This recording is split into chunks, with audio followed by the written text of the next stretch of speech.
तो गाइस कैसे हैं आप सब लोग। दी बुक ऑफ एस्पर के एपिसोड 614 के साथ हाजिर हो। तो लास्ट एपिसोड के एंड में हमने देखा था कि हमारा ज़ू फैन जो होता है वो फाइट के लिए अब रेडी हो रहा था, क्योंकि उसे पता है कि अब यहाँ पर हैंड टू हैंड कॉम्बैट ही करनी पड़े, क्योंकि दूसरी तरफ से जिनली ने अपनी बॉडी को वहां पर ड्रैगन की बॉडी के साथ मर्ज कर लिया और उसकी पावर लेवल पहले से काफी ज्यादा बढ़ चुकी है, क्योंकि वो यहाँ पर सोल पावर को यूज कर रहा होता है। उसी के साथ ही वो वहां पर एक जबरदस्त चीख मारता है। जैसे जिनली वहां पर एक चीख मारता है तो वहां पर से बहुत ही पावरफुल फायर निकलती है जो कि ऊपर आसमान तक जाती है और साथ ही नीचे ग्राउंड के ऊपर हर एक चीज जल जाती है, यानी कि जितने एरिया के साथ फायर टकराती है हर एक चीज जल जाती है। और हमारे ज़ू फैन के साथ ही कहता है कि जल्दी से यहाँ से भागो, हमें इस फाइटिंग एरिया से दूर जाना होगा। और हमारा ज़ू फैन कहता है कि जरा देखो तो सही इसकी टेरिफाइंग एनर्जी कितनी पावरफुल है। हालांकि ये हवा में है लेकिन इसकी टेरिफाइंग एनर्जी जैसे ग्राउंड के ऊपर पड़ रही है वहां पर हर एक चीज को उसने जलाकर राख कर दिया, पूरा जंगल नीचे जल चुका है। और इसी के साथ ही हमारे ज़ू फैन को वहां पर एक बहुत ही पावरफुल फायर का बना हुआ ड्रैगन दिखाई देता है, जहां पर उसके बीच में वहां पर जिनली खड़ा होता है। तो ब्रदर वो कहता है कि ये तो सोल बर्निंग टेक्निक है, हमारे जूनियर ब्रदर को यहाँ पर सोल बर्निंग टेक्निक यूज करनी पड़ रही है। तो उसका एक जूनियर ब्रदर उसे कहता है, सीनियर ब्रदर हमने यहाँ पर इस टेक्निक के बारे में सुना है, ये तो एक डेस्परेट टेक्निक है जो कि आखिरी रिजोर्ट के तौर पर यूज की जाती है,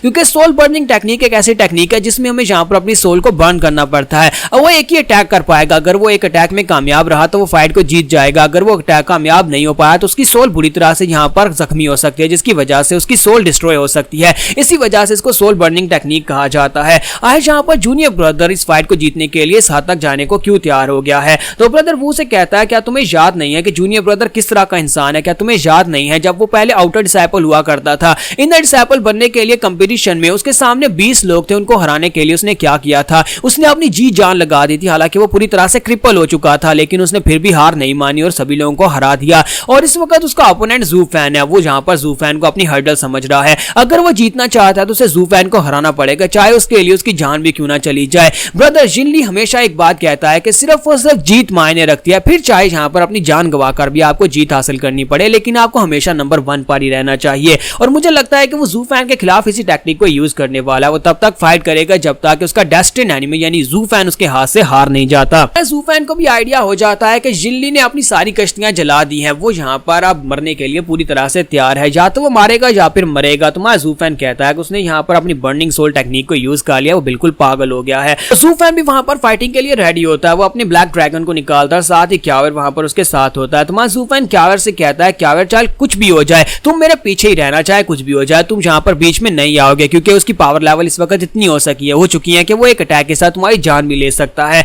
तो क्यावर जो होता है वो सामने जिनली की तरफ देखता है, साथ ही अपने फादर की तरफ देखता है। तो उसी के साथ उसका फादर उसे कहता है कि मैं चाहता हूं कि तुम यहाँ पर अपनी पावर्स मुझे दे दो, क्योंकि यहाँ पर जो बैटल है ये एंड होने वाली है, ये आखिरी अटैक होने वाला है। एक ही अटैक में या तो वो मरेगा या फिर वो मुझे मार डालेगा, इसलिए मैं चाहता हूं कि तुम्हारे पास जितनी पावर है वो सारी मुझे देने के बाद जल्दी से यहाँ पर से काफी दूर चले जाना। तो क्यावर उसे कहता है, जी फादर मैं उम्मीद करता हूँ कि आप यहाँ पर इस फाइट को जीतेंगे। तो इसी के साथ ज़ू फैन सोच रहा होता है कि मुझे लगता है कि ये लड़का अपने फाइनल अटैक में अपनी जान को दांव पर लगा रहा है, तो फिर मुझे भी यहाँ पर कुछ ऐसा ही करना चाहिए। मुझे यहाँ पर अपने आप को बचाने के लिए उसके अटैक को ब्लॉक करना पड़ेगा। अगर मैंने उसके एक अटैक को ब्लॉक कर लिया तो इसका मतलब यह है कि उसके बाद वो दूसरा अटैक नहीं कर पाएगा। सोल बर्निंग टेक्निक की यही सबसे बड़ी खामी होती है कि उसमें आप ज्यादा से ज्यादा एक अटैक कर पाएंगे, क्योंकि आपकी पावर लेवल पहले से बुरी तरह से कंज्यूम हो चुकी है। तो ज़ू फैन कहता है कि अब मुझे यहाँ पर अपने आप को स्ट्रॉन्गर डिफेंस देना होगा, और साथ ही वो अपनी आंखों में ब्लू फायर को एक्टिवेट करता है और अपने ड्रैगन को भी वहां पर अजूरे ड्रैगन बना लेता है। तो जिनली उसे कहता है कि ये बैटल जो है ये डिसाइसिव बैटल अब यहाँ पर एंड होने वाली है, दो ऐसे मास्टर्स के बीच में जिन लोगों के पास सैक्रेड बीस्ट की पावर्स हैं। तो देखते हैं कि यहाँ पर ड्रैगन जीतेगा या फिर तुम्हारा अजूरे कुनपेंग जीतेगा। और इसी के साथ ही वो अपने हाथ को ऊपर की तरफ उठाता है और उसे कहता है कि अब मैं यहाँ पर अपना फाइनल अटैक करने वाला हूँ।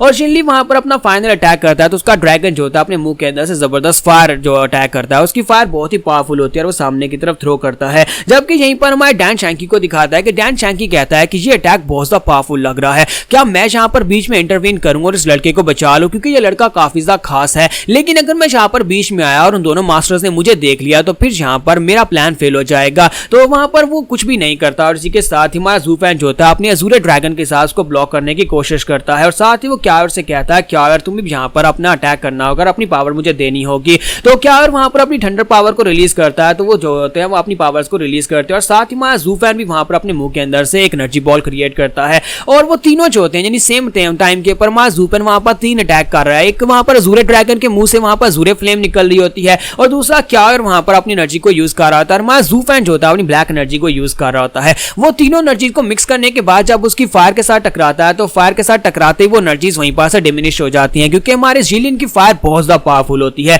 तो हमारा ज़ू-फैन कहता है कि ये क्या हुआ, मेरे अटैक्स उसके सामने कुछ भी नहीं कर पा रहे। तो हमारा ज़ू-फैन कहता है मुझे लगा ही था कि ये आखिरी अटैक इतना ज्यादा पावरफुल होने वाला है, तो अब मुझे भी यहाँ पर अपनी लिमिट्स को ब्रेक करना पड़ेगा। तो ज़ू-फैन ने अभी तक यहाँ पर अपनी आई ऑफ द वॉइड के 5वें लेवल को पूरी तरह से मास्टर नहीं किया, और वो सोच रहा होता है कि ये रिस्किंग मूव हो सकता है, क्योंकि आज से पहले कभी मैंने इसे यूज नहीं किया। और इसी के साथ ही हमारा ज़ू-फैन कहता है कि मैं अपनी divine I of the void के 5वें लेवल को यूज करूंगा, जिसका नाम स्पेस बैरियर होता है। और जैसे ही वहां पर स्पेस बैरियर क्रिएट करता है, क्योंकि अभी वो इनिशियल स्टेजेस में होता है, उसने पहले कभी इसको यूज नहीं किया, तो वो एनर्जी जो होती है यानी कि जिलियन की जो एनर्जी होती है वो आकर बैरियर के साथ टकराती है, और थोड़ी देर के लिए बैरियर जो होता है उसकी एनर्जी को वहां पर कंटेन कर लेता है। तो क्या कहता है कि फादर आपने यहाँ पर कर दिया, आपने इसके अटैक को ब्लॉक कर लिया, लेकिन माय ज़ू-फैन की आंख दर्द करना शुरू कर देती है, जिसकी वजह से वो अपनी आंख के ऊपर हाथ रख लेता है और उसका हाथ वहां पर से छूट जाता है और बैरियर अपने आप टूट जाता है। जब बैरियर टूटता है तो वो एनर्जी सीधी अब ज़ू-फैन को हिट करने के लिए आगे बढ़ती है। तो क्या चिल्लाकर कहता है कि फादर प्लीज बचो, ये एनर्जी तुम्हारी तरफ आगे बढ़ रही है। और यहीं पर हमारी एपिसोड 614 का एंड हो जाता है, और हो सकता है कि नेक्स्ट एपिसोड में इस फाइटिंग का भी एंड हो जाए, क्योंकि मुझे लगता है कि ये फाइट खत्म होने वाली है।